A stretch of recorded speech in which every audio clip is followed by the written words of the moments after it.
ఏ సమానత్వం ఉందని నా దగ్గరికి వచ్చావు? నువ్వు దరిద్ర బ్రాహ్మణుడివి, రాజుని, తగుదునమ్మా అని వచ్చావా?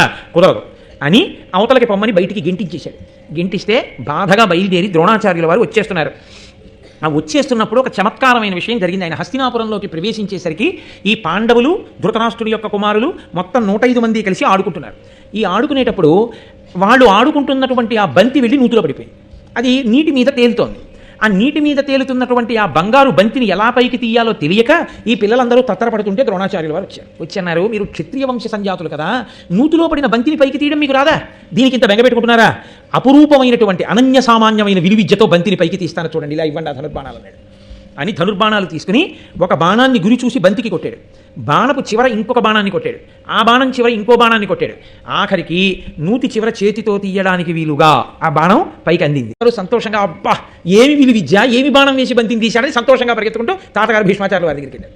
తాతగారు అపురూపం అండి, ఎంత విచిత్రం, బంతిని ఇలా తీశారండి ఒక ఆయన అన్నాడు. ఒరే మీ అందరికీ ఇలాంటి ఆచార్యుడు దొరికితే బాగుండని చూస్తున్నాను.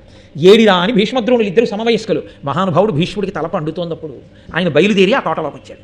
వచ్చేటప్పటికి అదిగో ఇద్దరు మహానుభావులు అక్కడ కలుసుకున్నారు. అక్కడ పడింది మహాభారతానికి, మిగిలిన భారతానికి అంతటికీ బీజం అక్కడ. ఆ